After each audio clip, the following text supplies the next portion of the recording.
Jose Marti. Stand up, the students from Jose Marti. Hialeah Miami Lakes. Hialeah Gardens. Westland Senior. Barbara Goldman. Hialeah High Senior High. Miami Lakes Educational Center. And American Senior High.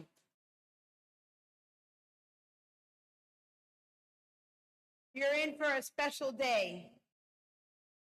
Today we remember the millions whose voices were silenced, whose liberties were stolen, whose human dignity was crushed under communist regimes that span continents and generations.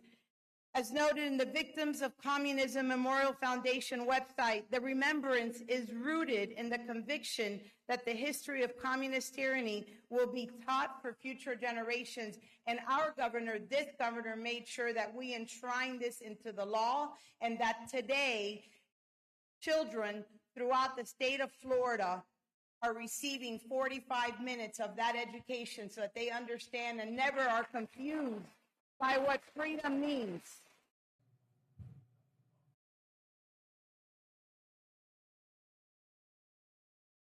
To all of you, our younger generation, your participation today underscores the truth that the fight for freedom is not historical. It is ongoing. Authoritarian communist dictators know no borders. And the values we mark today are the same values that safeguard our democracy, our civil society, and your future, our children. Let's pledge today that we commemorate this day. Saludos amigos de TampaHoy.com, mi nombre es José Ángel Acevedo y estamos aquí viendo en vivo una conferencia de prensa en la que están realizando desde Miami, justamente en la Torre de la Libertad en Miami. Estamos viendo en vivo esta conferencia de prensa en la que va a estar participando el gobernador de Florida, DeSantis, y va a estar acompañado de el comisionado de Educación, Anastasios Komustosas. Esta conferencia de prensa inició desde hace un rato y ahora estamos viendo una presentación que está realizando en la que están hablando y mencionando distintos grupos de estudiantes y también de qué se trata este evento que se está realizando desde la Torre de la Libertad en Miami.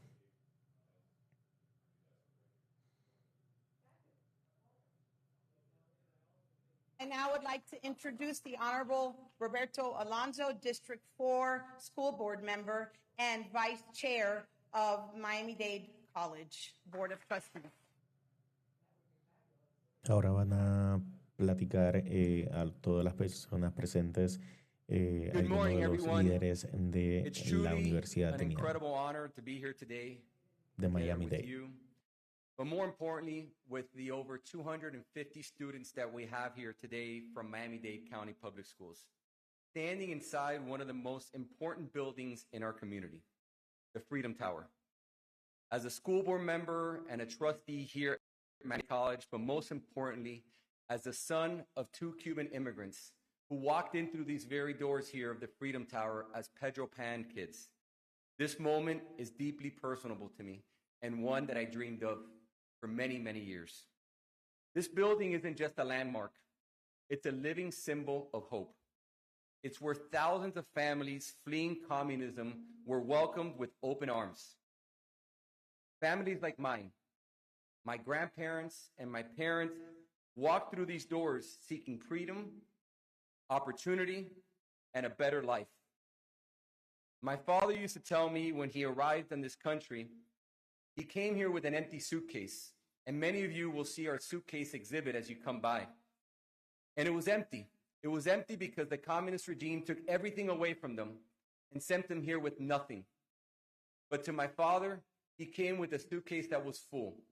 It was full of dreams. It was full of dreams that he was going to be able to have as a reality here in this great country. And more importantly, what it is that you guys are here for today, an education. Because he told me that education is the one thing that nobody can ever strip away from you. That belief is why we're here today. Because education and freedom go hand in hand. We gather here today, as Madam President said, to remember the millions of victims of communism, those who have been silenced, imprisoned, or lost their lives under the communist regimes of Cuba, Venezuela, Nicaragua, China, and across this world. Their stories must never be forgotten. And to you, our students that are sitting here today, you are the future leaders of this great nation. You must always remember that freedom is never guaranteed. As President Ronald Reagan once said, freedom is never more than just one generation away from extinction. It must be fought for, it must be protected, and it must be handed on to our children. That responsibility sits with you all. The United States has always been and will continue to be a beacon of hope for those escaping tyranny. This Freedom Tower stands as a reminder that liberty is precious and that each of us must do our part to protect it. I want to thank Governor DeSantis for preserving this historic building for future generations to come here and to truly understand what it is that communism is. I also want to thank our Commissioner of Education for his commitment to ensuring that our students learn the truth about history.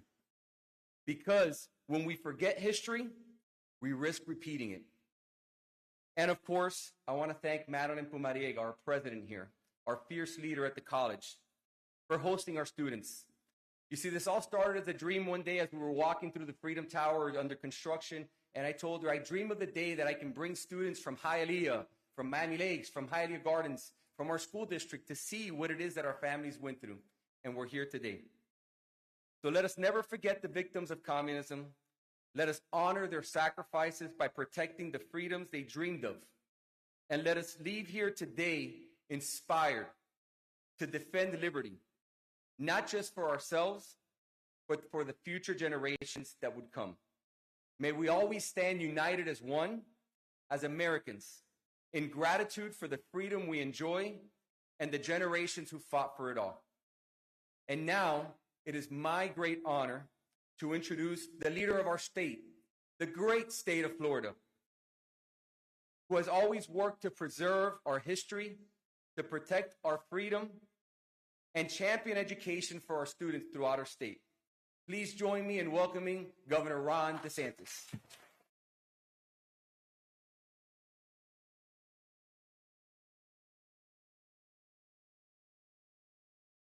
Thank you. Oh, thanks so much. Great to be at the Freedom Tower. Great to be back in Miami.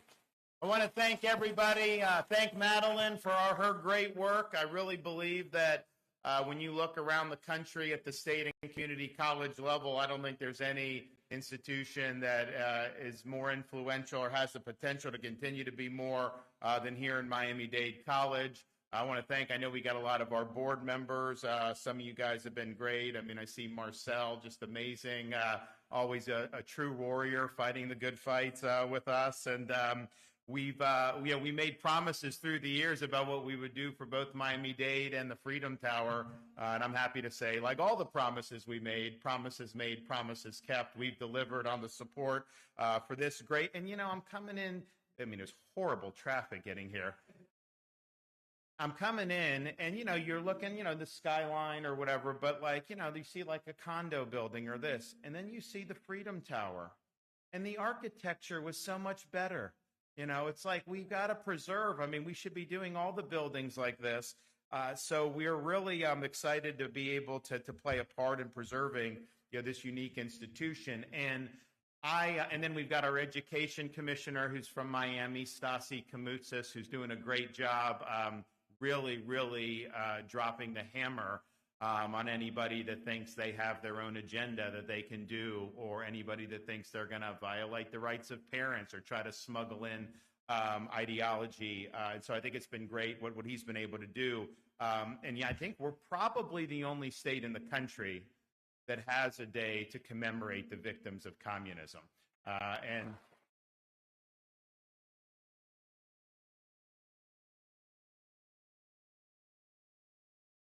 And as was mentioned by Madeline, there is instruction in the schools that will talk about this.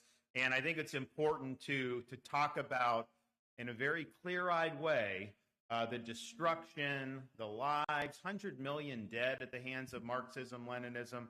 But I think it's also important that we just recognize the whole absurdity of it all, of the whole idea of communism and Marxism, Leninism. And nobody understood that better than President Reagan. And he used to tell a story about Castro's Cuba. And so for those of you who are exiles or have heard the stories, I mean, you know, this guy would get up there and he would drone on for 4 hours. And basically all the problems they had was all America's fault, and all the others said this is the nonstop propaganda. And these people are basically just forced to sit there and listen and have to endure this, because if they did anything, then they could basically be disappeared. It was an authoritarian country. And so Castro's given this speech, and he's droning on and on and on. All of a sudden, and there's thousands and thousands of people there, you hear out in the distance someone yelling, "Peanuts, popcorn, Cracker Jacks," and people are like, what the hell's going on?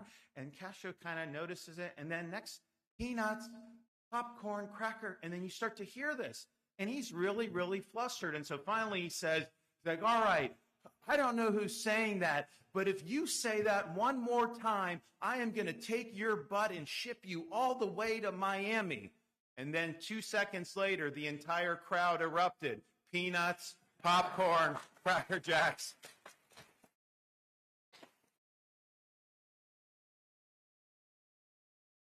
And you can tell what a system does or doesn't do, because the traffic between Cuba and Florida through the Florida Straits was 100% one way.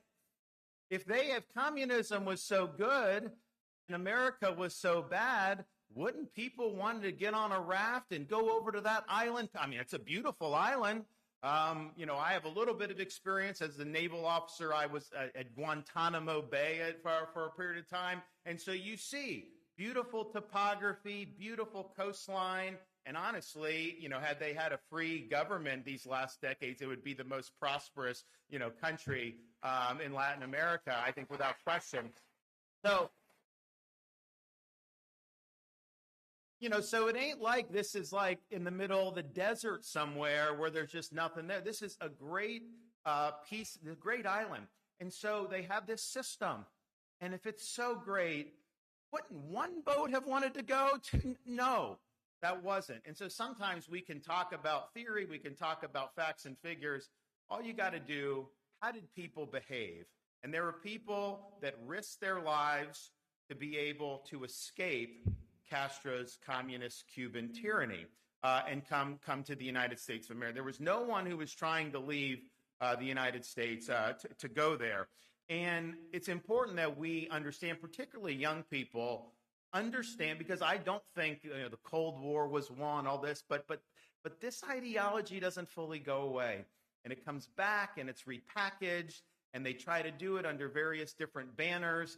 And so you have to understand what's at stake here. And I think with America's 250th anniversary approaching next summer, it's a great opportunity for young people to both appreciate the American founding principles, and then to see how communism, how Marxism, Leninism is totally at war with the ideals that our founding fathers instituted. And the results, obviously, when you have 100 million dead, that's a pretty poor track record for Marxism, Leninism. But our founding fathers understood a couple things. I mean, one, they believed, and our society is based on the idea that our rights do not come from the government, that we are endowed by our Creator, with certain unalienable rights. And so God has endowed individuals with these natural rights.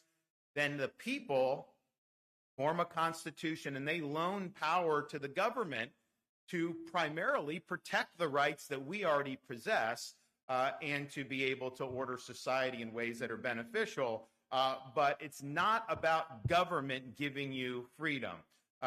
You have freedom. Government's role is to protect your freedom. And that was really a lot different than what people had thought previously. What does communism think? Well, communism, they don't acknowledge any higher being. The highest being in communism is the Communist Party and the dictatorship that comes from that. And so that's what Castro put himself up as. That's what they did in the Soviet Union. You know, you look at China. You know, what's the most important entity there? What does everything revolve around? It revolves around serving the CCP and the Communist Party. So they don't recognize a superior being or a higher power. So therefore, if they don't recognize a higher power, then as an individual, what is your worth? Well, they can't say we're endowed by our creators. They don't believe that. And so basically, as an individual, you are simply a ward of the state. The CCP in China, the Castro dictatorship, the old Soviet Union, they determined, you know what, there was freedom in the Soviet Union. Honestly, there's some freedom in Cuba, only for the people connected.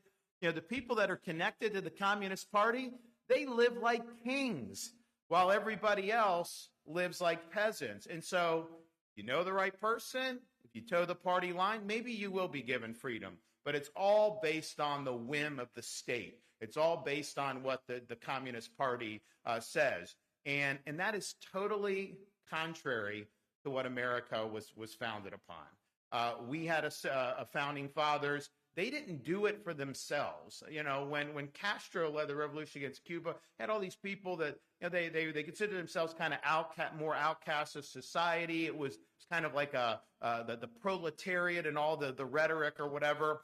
And obviously that didn't work out very well. But our founding fathers were very accomplished. They were the movers and shakers in the colonies.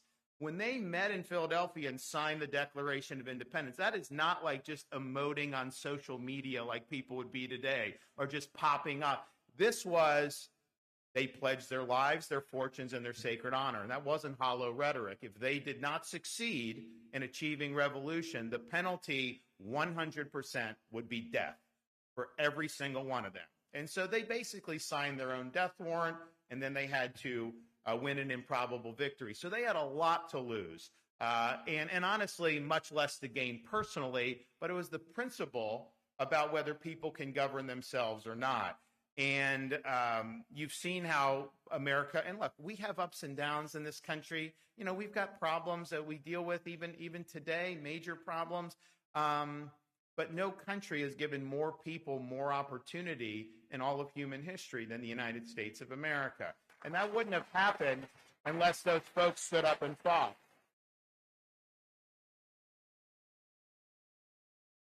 And so as part of America 250, we're really leaning into this. You know, we have some of our counties, most of them are far away from Miami-Dade, although one of them is just south of you guys, Monroe. But we've got counties named after founding fathers. And so we brought a statue of Thomas Jefferson to Jefferson County. We brought a statue of Ben Franklin to Franklin County. I got George Washington. I got a statue, beautiful statue loaned from Mount Vernon that we put in the Florida Capitol. So if you go into the Florida Capitol, you want to go to the governor's office, you hang that left, you see G-Dub right there, looking really good. We're going to bring, and it's interesting because there's all these other states that have different a lot of states not only would not do victims of communism day of force, they may view it a little bit differently. So it's like they've been taking statues down of America's founding fathers over the last decade. This has been something that's kind of become a cottage industry. So it's allowed us, I'm getting like Alexander Hamilton on discount from some of these states because it's in the basement. We get it. I mean, it should be a $100,000 statute. I'm getting it for $30,000. So we have good opportunities to do it. So we're going to do Hamilton in Hamilton County, Madison, Father of the Constitution in Madison County, and we are going to do James Monroe down in Monroe County. I got to figure out which key we're going to drop old James in, and so we're working on that. But we really believe that it's important for folks to understand it's a very important part of human history. And if you look at what they did, you know, people will point out the flaws, this, that. Yeah, I think that's fine. But understand, if they hadn't have done that, you would not have seen different folks succeed across racial, ethnic. They set the principles in motion that has allowed a lot of people to realize dreams over many, many decades and even the centuries. So it's really important that we do that. We're going to continue to do more on that. Now, in Florida, we don't just talk, we act, because I think while words can be meaningful, it's ultimately your deeds that are the most powerful. And so we weren't just going to sit here, do an event at the Freedom Tower, say how bad communism is and think that we've done our duty. No, we knew that this needed to be something that was enduring and permanent part of our education system.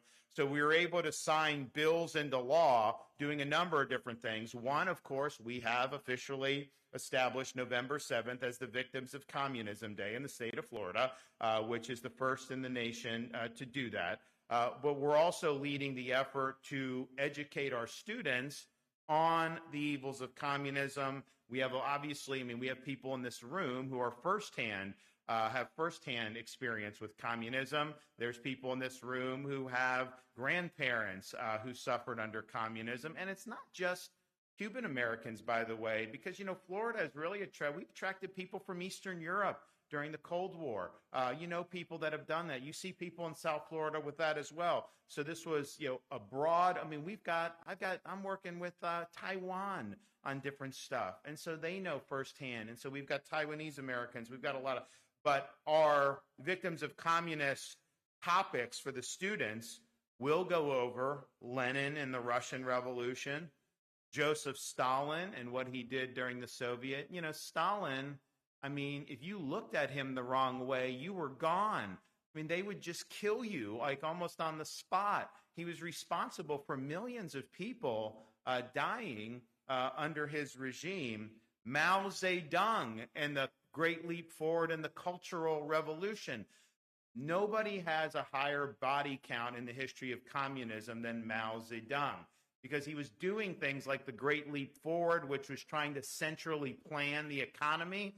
And you'd have massive famines. And so people are dropping like flies because they couldn't get any food. And so it was just a total train wreck of policies. And then the Cultural Revolution was really just trying to indoctrinate into the party line and really created a dystopia there.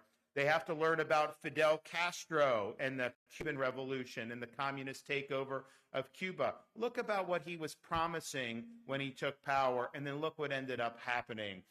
One of the most failed episodes in governance in all of human history is the Castro regime in Cuba. And our students need to know that, and they need to appreciate that.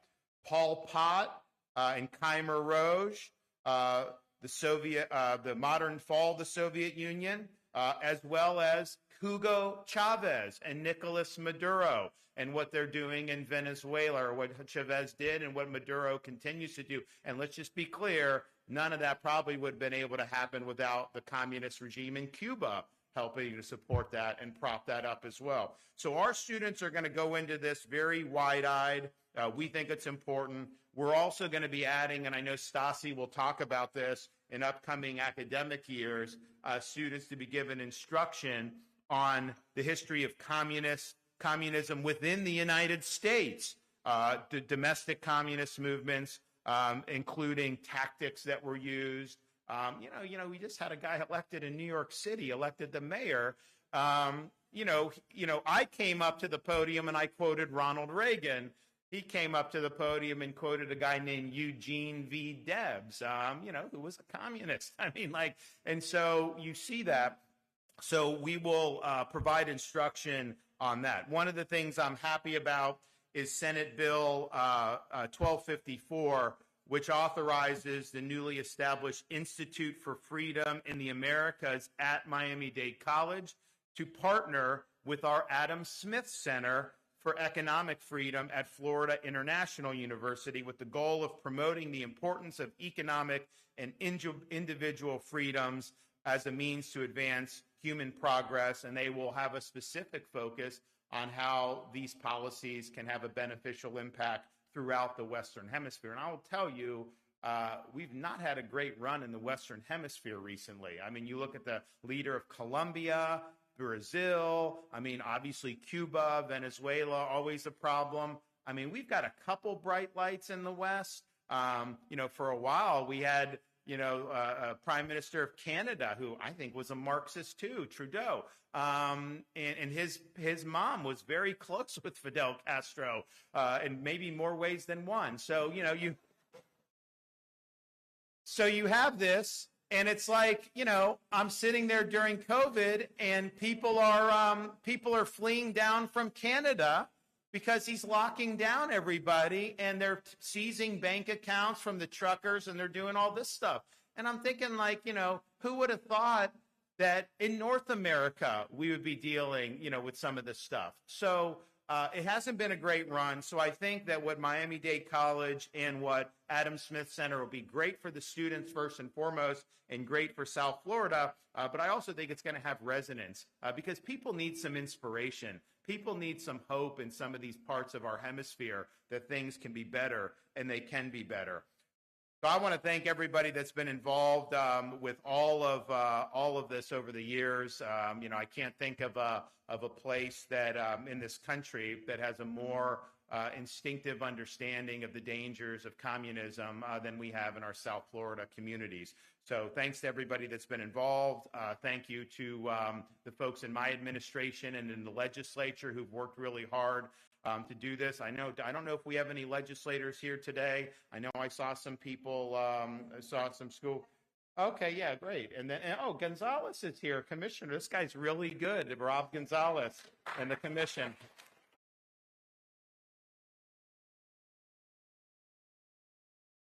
So there's been a lot of hard work that's gone into this. And honestly, I even think, you know, I think a lot of this ended up being bipartisan, to be honest with you. So we did have folks in both parties that have supported a lot of this over the years. And I'm just proud to be able to be here and say that today is meaningful. You know, we were a little about the Reagan quip, but the reality is, you know, this ideology has destroyed communities, families. It's taken lives by the tens of millions, certainly at least 100 million in the 20th century alone. And we can't forget that.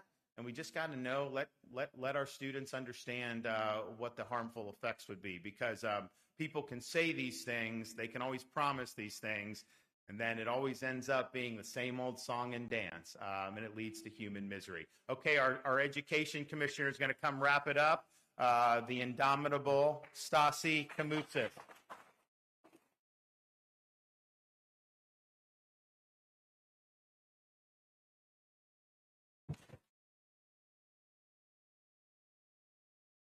Thank you.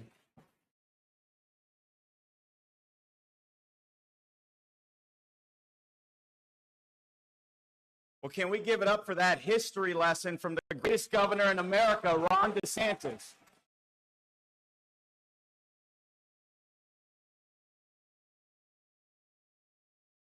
Imagine where you all would be at if you had a lesson like that every day, where you're hearing from the governor who can tell you time and time again why some of these messages are so problematic. I know that it truly resonates to be in an environment like this where you have so much enthusiasm, so much passion towards an ideology that so many of us have been negatively impacted by.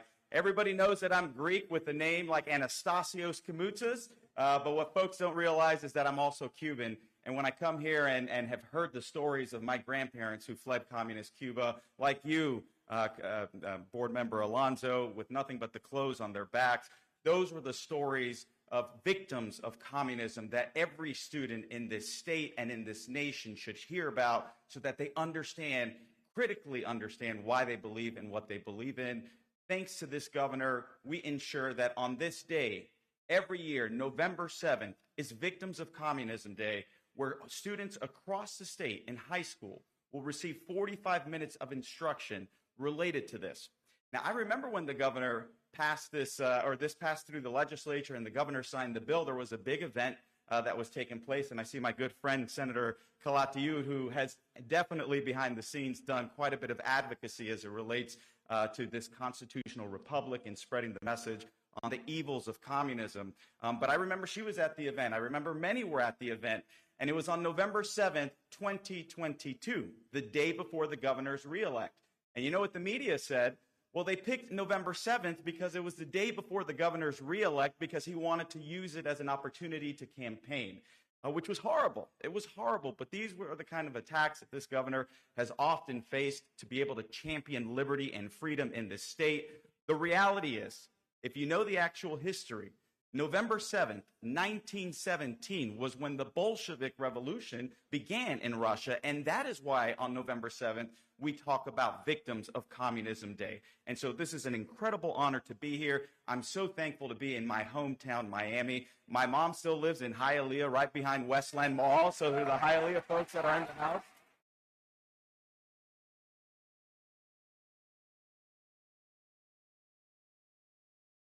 But it's also important to remember that this is a solemn day that is not only about remembering the oppression and suffering caused by these communist regimes, but remembering and honoring those who lost their lives or who were negatively impacted.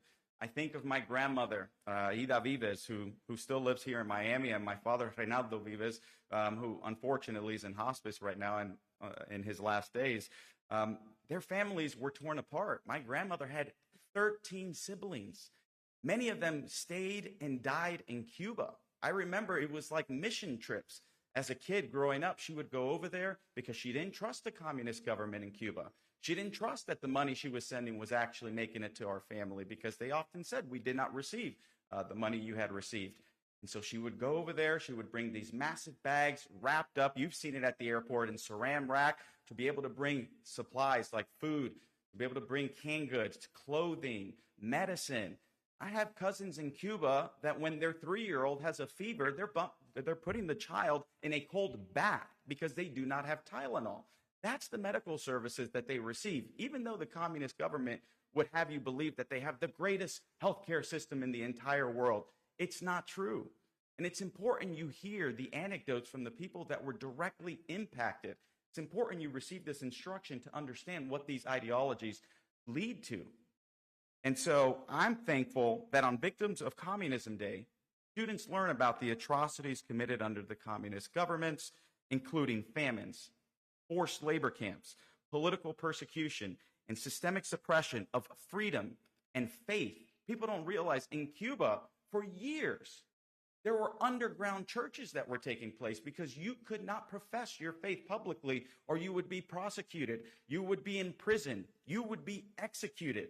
We are so blessed to live in a country where so many of our families came to be able to have that American dream where they could simply, freely practice their religion without persecution. We talk about Vladimir Lenin, Joseph Stalin, Mao Zedong, Fidel Castro, Pol Pot, Nicolas Maduro, Hugo Chavez.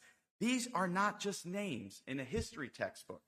They are warning signs. They are stark reminders of what happens when the government replaces truth with ideology and liberty with control and the abuse of power.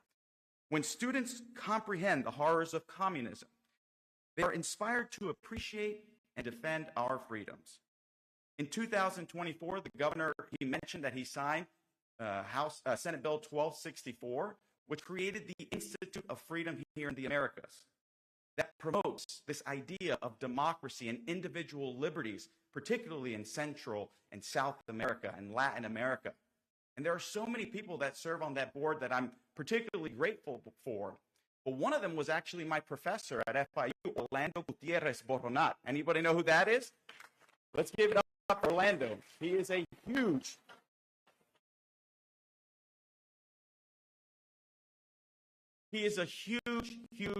member of this community, a Cuban exile that has fought for years so that students understand the perils and the evils of communism. And so I'm so thankful that the governor appointed him to the Institute of Freedom for the Americas. They're doing incredible work, and I thank everybody who serves in that capacity.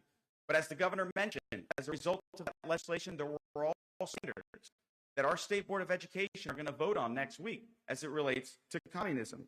Specifically, comprehensive instruction on the history of communism is now going to be provided to you students in addition to the 45 minutes of instruction that you are receiving every November 7th on the history of communism. As a result of that legislation, the Department of Education and Florida educators and content experts across the state developed these new rigorous standards, which are built upon lessons to teach not just the perils not just during Victims of Communism Day, but also to provide students with a deeper understanding of how communist regimes have suppressed freedoms, have abused powers, and inflicted suffering across the board. And so you're going to see, I'm sure there's going to be some media attention related to it. There have been some facts over the Tampa Bay Times that have criticized the standards, but we stand from what they represent and what our students are going to be able to be taught.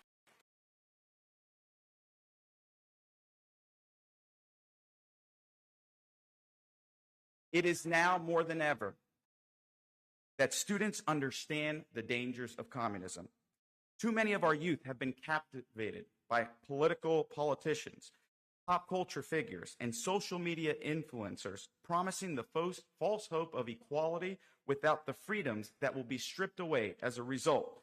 When you see individuals who are promising programs like free buses, free childcare, rent freezes, punitive taxes on the wealthy, and government-run grocery stores, my grandmother tells me she saw very similar policies being put forth in Cuba before Castro took over. And so it's important, as you learn about the history of communism, that you think critically. You think through these policies and think, who's going to pay for this? What is going to be the impact as a result? And so you have these individuals, time and time again, they come around from time to time, where we call them the silver-tongued conmen, who eventually turn to strongmen in order to achieve their sick and twisted political ideology. And they're clever. They push this communist agenda in a way that often people are bamboozled.